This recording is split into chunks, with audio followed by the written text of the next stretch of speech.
ایک اللہ کی ذات ہے جس سے مانگو تو خوش ہوتا ہے، نہ مانگو تو ناراض ہوتا ہے۔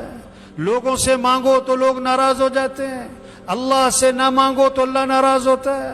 اللہ سے مانگیں، اللہ سے مانگیں، اللہ خوش ہوتے ہیں، اللہ خوش ہوتے ہیں۔ اور ایک حدیث میں آتا ہے اللہ کو حیا آتی ہے اس بات سے کہ کوئی آدمی اللہ کے سامنے ہاتھ پھیلائے اور اللہ خالی ہاتھی واپس کر دے اس کو، اللہ خالی ہاتھ واپس کر دے، اللہ کو حیا آتی ہے۔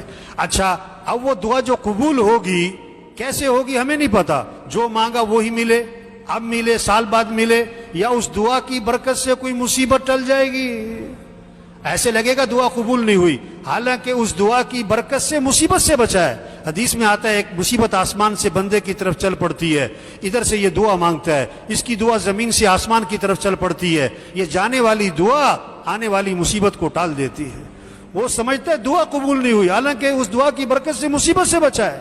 اور بعض دفعہ کیا ہوگا، وہ جو اس نے مانگا ہے نا اللہ سے، اس کے لیے بہتر نہیں ہے، اسے پتہ نہیں ہے، تو اللہ اس کی دعا کو آخرت میں جمع کر لے گا، آخرت میں اس کو بدلہ ملے گا۔ وہ کہے گا بھی یہ کون سے بدلہ ہے، میں نے تو ایسے اعمال کوئی نہیں کیے، تو اسے جواب ملے گا وہ جو دنیا میں دعائیں مانگی تھی نا اور قبول نہیں ہوئی تھی، یہ اس کا بدلہ ہے۔ تو وہاں تمنا کرے گا کاش دنیا میں کوئی دعا بھی قبول نہ ہوتی۔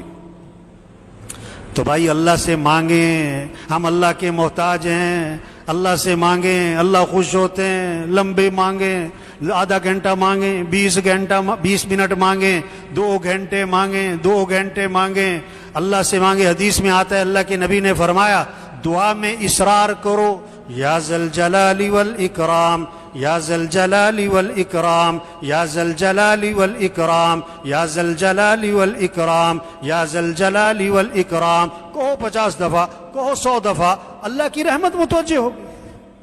آج ہم دعا مانگتے ہیں 2 منٹ کی، وہ گئے، اور دعا بھی ایسی جیسے اللہ کو آرڈر کر رہے ہوتے ہیں، اللہ یوں کر دے وہ کر دے، وہ گئے۔ اور دعا تضرع کا نام، دعا زاری کا نام، دعا گڑ گڑانے کا نام، دعا اللہ کے سامنے رونے کا نام۔ اور حدیث میں آتا ہے رونا نہیں آتا تو رونے کی شکل بناؤ اور اللہ کی تعریف کرو۔ دعا میں کیا کرو، اللہ کی کہ اللہ تو ایسا ہے، اے اللہ تو ایسا ہے۔ اللہم انت الاول فلیس قبلک شیء وانت الآخر فلیس بعدک شیء وانت الظاہر فلیس فوقک شیء وانت الباطن فلیس دونک شیء۔ اے اللہ تو اول ہے، تیرے پہلے کچھ نہ تھا، تو ہی آخر ہے، تیرے بعد کچھ نہیں ہے، تو ظاہر ہے، تو باطن ہے، تو خالق ہے۔ اللہ کی صفات بولو۔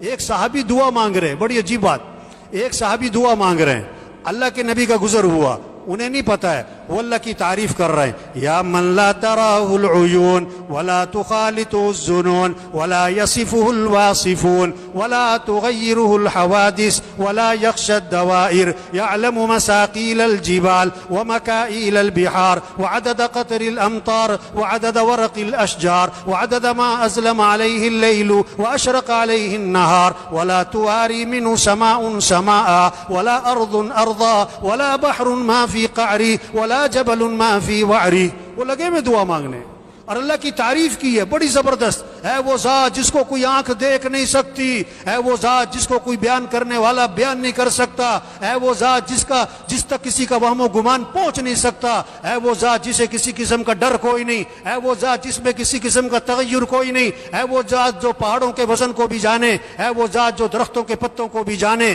ہے وہ ذات جو بارش کے قطروں کو بھی جانے، ہے وہ ذات جو سمندر کی تہ میں کیا اس کو بھی جانے، اور ہے وہ ذات جو ساتوں آسمان میں کیا ہے اس کے علم میں، ساتوں زمین میں کیا ہے اس کے علم میں، جس پر سورج چڑھتا ہے وہ بھی اس کے علم میں، جس پر رات کا اندھیرا چھا جاتا ہے وہ بھی اس کے علم میں، غاروں کے اندر کیا چھپا ہوا ہے وہ بھی اس کے علم میں۔ وہ لگے میں اللہ کی تعریف کر رہے ہیں۔ جب وہ دعا سے فارغ ہوئے اللہ کے نبی نے بلایا، سونا سونا سونا، کھجور کی گٹھلی کے برابر سونا اللہ کے نبی نے ہدیے میں دیا کہ یہ تمہارے لیے ہدیہ ہے بھائی۔ اور پھر اللہ کے نبی نے فرمایا تمہیں پتہ ہے میں نے یہ ہدیہ کیوں دیا تمہیں؟